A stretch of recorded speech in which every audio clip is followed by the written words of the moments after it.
As longtime viewers know, there are few things I love more than pigs roasting over an open pit. And it has been claimed many times that Filipino lechon, or whole roasted piggy, is the best in the world. For us Filipinos, actually, lechon is very special. So if you check that out, look at that, guys, and you can hear that skin. Just wow, crispy. Gently pull it out, and you can feel the collagen of the pork. I want to cry. The flavor is so good. You guys have like a whole pork barbecue thingy. We call it lechon. Lechon, it looks good. That looks good. Oh my God, this is amazing. One dish uniting all those disparate influences is lechon.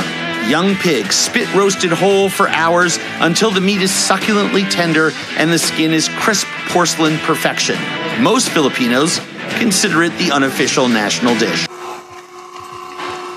This is insane. Kamusta mga ka-proud? Today's video episode ay pag-uusapan natin ang ultimate bida sa mga handaan, piyestahan, birthday yan. Basta pagpapasikat ang iyong kailangan, meron ka dapat lechon. A sneak taste now, ladies. Check this out.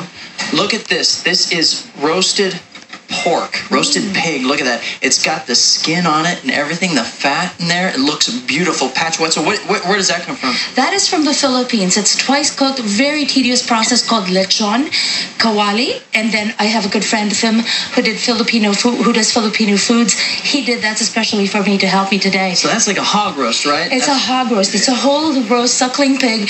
But for our purposes, we've actually made this pan, finished it in the pan. So this is called lechon kawali. Kawali, meaning it's a special pan that we use for that. Obviously.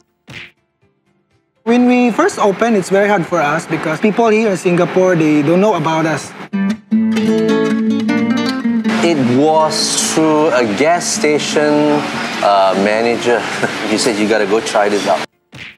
Hey, whatever that means, right? Kind of like my take on a lechon. So I roasted the head traditionally on a spit, and then I deboned the body, rolled it all up with pork loin, and then stuffed it with Filipino sausage. Oh, nice! Wow. Nice!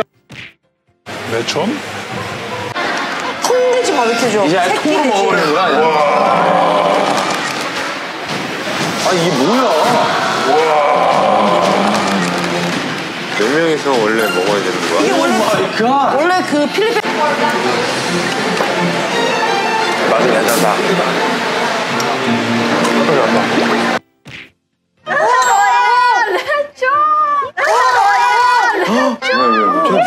It's in the wish list. Yeah. Yeah. Wish list. 뭔데?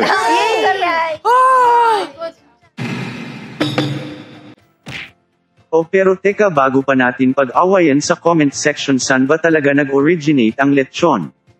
Pamana lang ba ito mula sa Kastila o impluensya ng mga...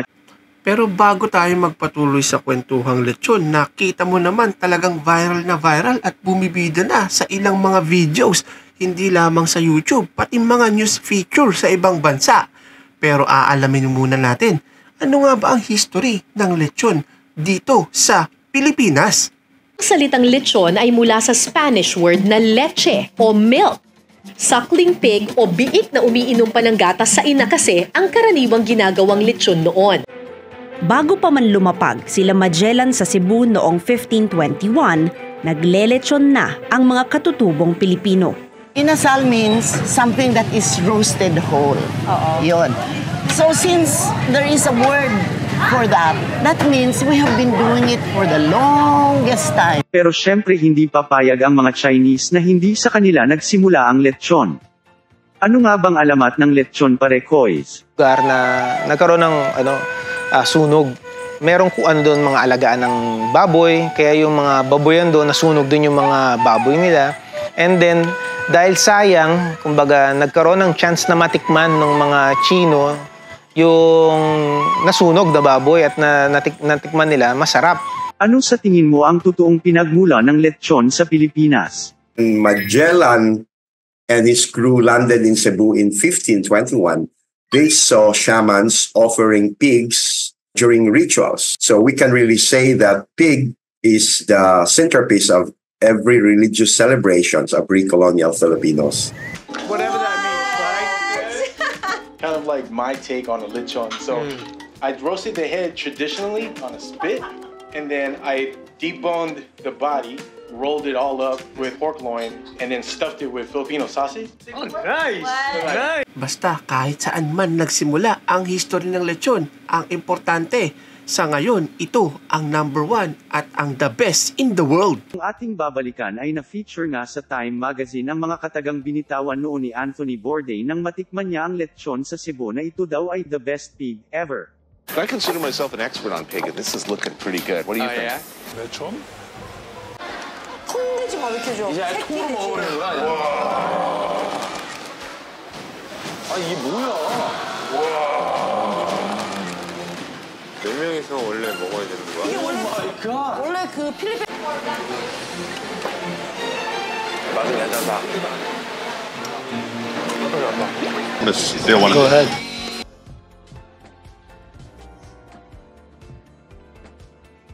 I mean, that is really, really thin, really crispy.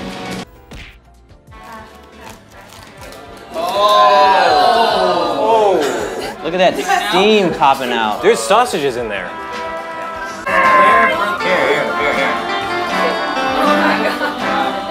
Siyempre ano nga ba ang isang sikat na kapartner sa usawa ng lechon mga ka-proud? Pero iba naman ang luto kasi ng sarsa ng lechon. May mga atay, biskotyo, suka, toyo. Mula pa noong 1949, magka-partner na raw talaga ang lechon at sarsa ni Mang Tomas. Nakatutuwang isipin na lumalaganap at talaga namang maraming nag-e-enjoy sa pagkaing Pilipino. Ito na nga ba ang hudyat na ipagkalat pa natin para tuluyan lang sumikat at maging mainstream ang Filipino food. No greeting that also means live. I have been hearing about increasingly more and more Filipino restaurants all throughout the country, and it's delicious. The other side of the world to the 7,641 islands of the Philippines. And, you know, so then you have this big colorful feast that you get to enjoy with all your friends and family. But anytime Lexi goes to these restaurants, especially when they're Filipino cuisine, authentic restaurants, I make sure to go. I went to a couple of them on Parent Bidal. She went to a couple and just so good. I mean, just authentic Filipino food. And I'm Filipino too, so I know some good food as well. Maraming salamat sa iyong panonood at siguraduhin nakasubscribe ka na at notification on para updated ka sa susunod pa nating Proud Filipino Moments videos. Hanggang sa muli, paalam!